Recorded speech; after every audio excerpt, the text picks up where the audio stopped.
Morning student, আবারও তোমাদের সামনে নিয়ে চলে এসেছি আমরা কিছু এমসিকিউ প্রশ্ন। আজকে আমরা ক্লাস 10-এর অভিব্যক্তি ও অভিযোজন চ্যাপ্টার থেকে কিছু এমসিকিউ করে নেব। চলো তাহলে আমরা দেখে নিই আমাদের এই চ্যাপ্টারে কী কী এমসিকিউগুলো রয়েছে, সেগুলো সলভ করি।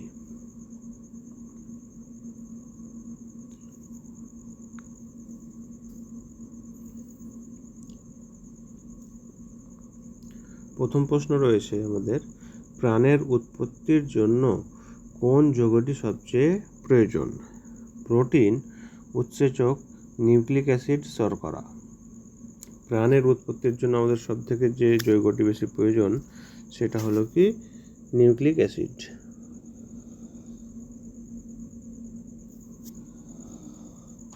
তারপরে রয়েছে জীবনের উৎপত্তির রাসায়নিক তত্ত্বটি প্রকাশ করেন মিলার ও ফক্স, ওপারিন ও হ্যালডেন, মিলার ও ওয়াটসন, ওয়াটসন ও ক্লিক।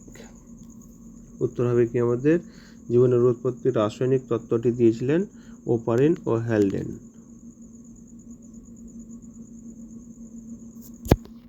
তারপরের প্রশ্ন, যোগ্যতমের উদ্বর্তন কথাটির সমর্থক করে ডারউইন, ল্যামার, ডিভ্রিস, স্পেন্সার। যোগ্যতমের উদ্বর্তন কথাটি হচ্ছে কি ডারউইনের।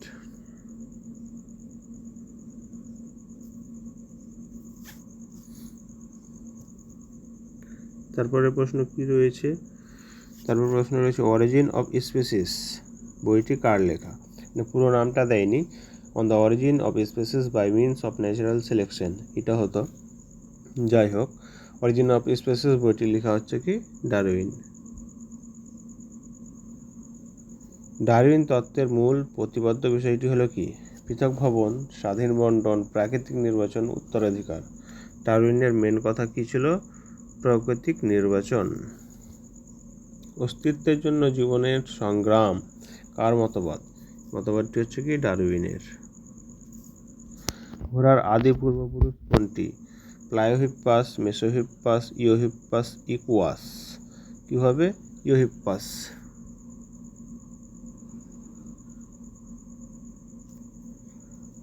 আর বর্তমান ঘোড়া কোনটি? ইকুয়াস। নিচের কোনটি সমস্ত অঙ্গ নয়? পাখির ডানা, ঘোড়ার অগ্রপদ, মানুষের হস্ত, আদা, আলু, ওল, হলুদ, পতঙ্গের ডানা, পাখির ডানা, বাদুড়ের ডানা, ব্যাঙের অগ্রপদ, পাখির ডানা, তিমির পাখনা। আগে জানতে হবে আমাদের সমস্ত অঙ্গ বলতে কি বুঝি। সমস্ত অঙ্গ হলো কি যেসব অঙ্গ উৎপত্তিভাবে একই কিন্তু কার্যগতভাবে আলাদা, তাদেরকে বলবো সমস্ত অঙ্গ। এখানে দেখো যে পাখির ডানা, ঘোড়ার অগ্রপদ, মানুষের হস্ত সবই কিন্তু উৎপত্তিভাবে এক জায়গা থেকে এসছে, মানে একই রকমভাবে উৎপন্ন হয়েছে। পাখির ডানাতে কি করে? উড়তে সাহায্য করে। ঘোড়ার অগ্রপদ কি করে?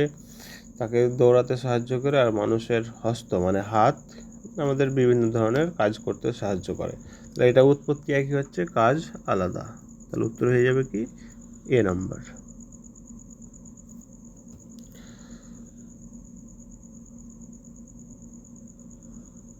সরি, এখানে আমাদের বলেছিল কি কোনটি সমস্ত অঙ্গ নয়।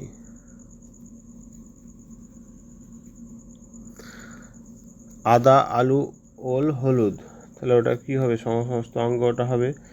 আর পতঙ্গের ডানা, পাখির ডানা, বাদুড়ের ডানা, এটা কি উৎপত্তিগতভাবে এরা আলাদা কিন্তু এদের কাজ কি হয়ে যাবে? একই। তো আমাদের উত্তরটা কি হয়ে যাবে? সি। নয় বলেছিল, ওটা আমাদের একটু বুঝতে ভুল হয়েছিল। যাই হোক, এটা হবে কি সমবৃত্তি অঙ্গের উদাহরণ। তারপরে রয়েছে কোনটি মৌমাছির ওভাল নৃত্যের বৈশিষ্ট্য নয়? ওভাল নৃত্য কোনটা? আর রাউন্ড দু ধরনের নৃত্য হয়, একটা হচ্ছে গোলাকার নৃত্য, একটা হচ্ছে ওগেল নৃত্য। গোলাকার নৃত্য কখন হবে?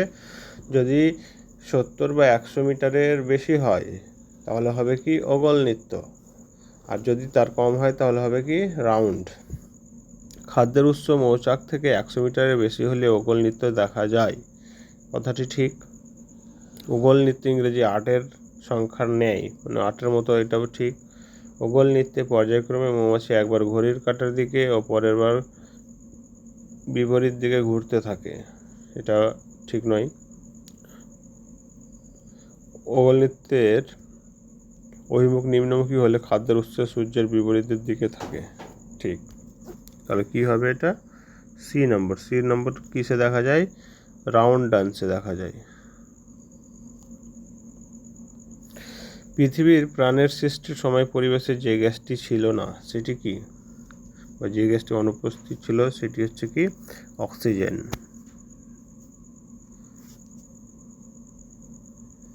তারপরের প্রশ্ন, কোনটি জেরোফাইট উদ্ভিদ? জেরোফাইট কথার অর্থ যারা মরুভূমিতে থাকে।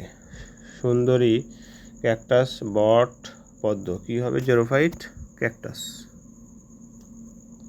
পায়রার বায়ুথলিতে কটি এয়ার স্যাক থাকে? এটা আমাদের সবারই পারার কথা।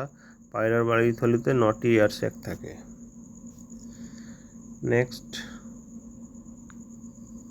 পরের প্রশ্ন আমরা দেখব, পটকার কোথায় রেড গ্রন্থি থাকে?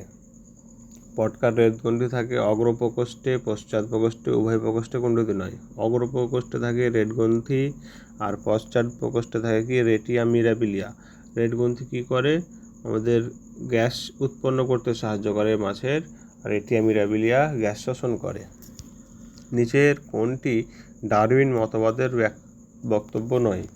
অর্জিত বৈশিষ্ট্যের বংশানুসরণ, জীবনের সংগ্রাম, প্রকরণ, প্রাকৃতিক নির্বাচন। এর মধ্যে প্রথমটা হচ্ছে কি? এটা কে দিয়েছিল? ল্যামার্ক, অর্জিত বৈশিষ্ট্যের বংশানুসরণ। তারপরে প্রশ্ন হচ্ছে, মৌমাছির ওগল নৃত্যের মহড়া দেখতে কেমন হয়? একটু আগেই করলাম আমরা। ওগল নৃত্যটি দেখতে কেমন? ইংরেজি অক্ষর 8-এর মতো, মানে 8, বাংলা 4। উটের দেহকোষে জল সরবরাহ হয় পাকস্থলী থেকে, মূত্রাশয় থেকে, কুজের চর্বি থেকে, চামড়ার নিচের চর্বি থেকে। কুজের চর্বি থেকে জল সরবরাহ হয়। আর ওয়াটার স্যাক থাকে আমাদের মানে উটের পাকস্থলীতে। আমাদের দেহে পার্থেনিয়াম একটি বহিরাগত প্রজাতি। এটি যেখানে জন্মায় সেখানে অনেক দেশীয় প্রজাতির উদ্ভিদ বাঁচতে পারে না। এটি ডারউইন তত্ত্বের একটি প্রতিপাদ্যকে প্রতিষ্ঠিত করে। প্রতিপাদ্যটি শনাক্ত করো। বহিরাগত প্রজাতি যদি আমাদের দেশীয় প্রজাতিতে ধ্বংস করে দেয়, তা দুটি আলাদা প্রজাতির মধ্যে সংগ্রাম, এটা কী হবে? অন্ত না আন্ত? এটা হয়ে যাবে কি? আন্ত প্রজাতির সংগ্রাম।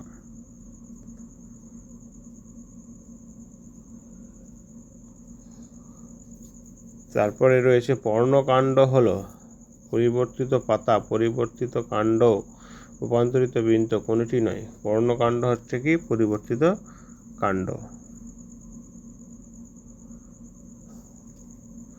নিচের কোনটি ডারউইন মতবাদের বক্তব্য নয়? আবার দিয়েছে সেম কোশ্চেন, কি হয়ে যাবে এটা? অর্জিত বৈশিষ্ট্যের বংশানুসরণ। রাসায়নিক বিবর্তনবাদ কার মতবাদ? ওপারিন, হ্যালডেন, ল্যামার্ক, ওপারিন ও হ্যালডেন। এখানে দেখবে তোমরা সবসময় লক্ষ্য করবে, ওপারিন আর হ্যালডেন একসাথে থাকলে দুটোই দিতে হবে, আর যদি আলাদা থাকে তাহলে আমরা কি দেব? ওপারিন দেব। উটের অতিরিক্ত জল ক্ষয় সহনের ক্ষমতার সঙ্গে সম্পর্কিত অভিযোজনের বৈশিষ্ট্য কি? বেলনাকার লোহিত রক্তকণিকা, গোলাকার লোহিত রক্তকণিকা, ডিম্বাকার লোহিত রক্তকণিকা, ঘনাকার লোহিত রক্তকণিকা। উটের কেমন হয় লোহিত রক্তকণিকাটা দেখতে? ডিম্বাকার।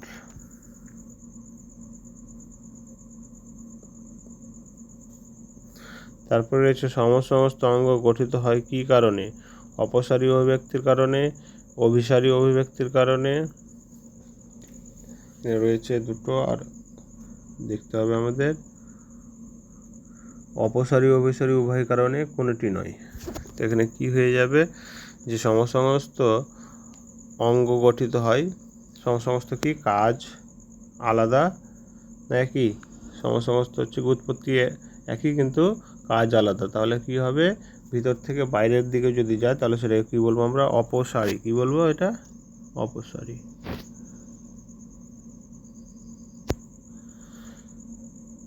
নেক্সট আমরা দেখে নেব এবার,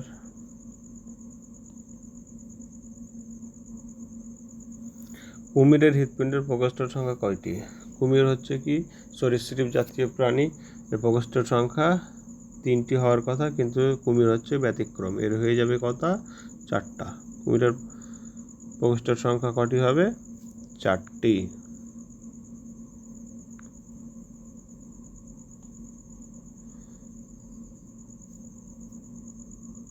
তারপরের প্রশ্ন আমরা দেখব, নিচের কোন প্রয়োজনের জন্য মৌমাছি ওগল নৃত্য করে তা স্থির করো।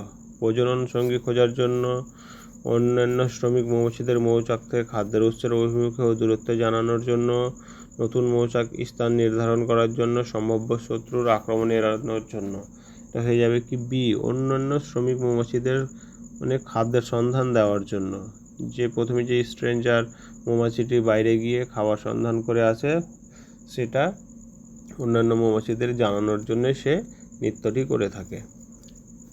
নিউম্যাটোফোর হলো, নিউম্যাটোফোর হচ্ছে কি শ্বাসমূল, এটা একটা কি শ্বাসমূল, দেখা যায় এটাকে শ্বাসরন্ধ্র বলবো আমরা। সুন্দরী গাছের দেখা যায়। পৃথিবীতে প্রাণের সৃষ্টির সময় পরিবেশের যে গ্যাসটি অনুপস্থিত ছিল সেটি হলো কি অক্সিজেন, মুক্ত অক্সিজেন অনুপস্থিত ছিল। নিচের কোনটি একই খাদ্যের জন্য অন্তঃপ্রজাতির সংগ্রাম? অন্ত মানে নিজেদের মধ্যে হবে।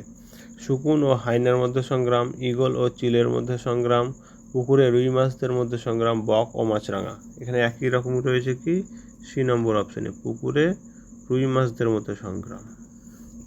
নিচের কোন পরিবর্তনটি ঘোড়ার বিবর্তনে ঘটেনি?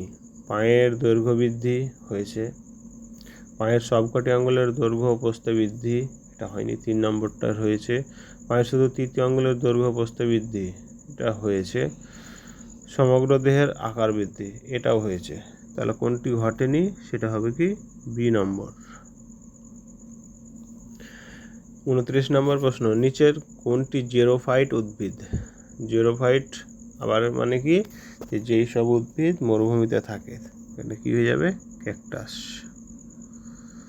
নিচের কোনটি মাছের যুগ্ম পাখনা? শ্রেণী পাখনা, পুচ্ছ পাখনা, পাই পাখনা, পৃষ্ঠ পাখনা। যুগ্ম পাখনা কোনটা? শ্রেণী পাখনা।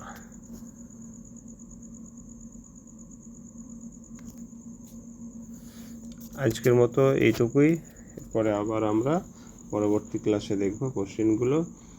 থ্যাংক ইউ সবাইকে, সবাই ভালো থেকো, আর চ্যানেলটা পারলে সাবস্ক্রাইব করে দিও।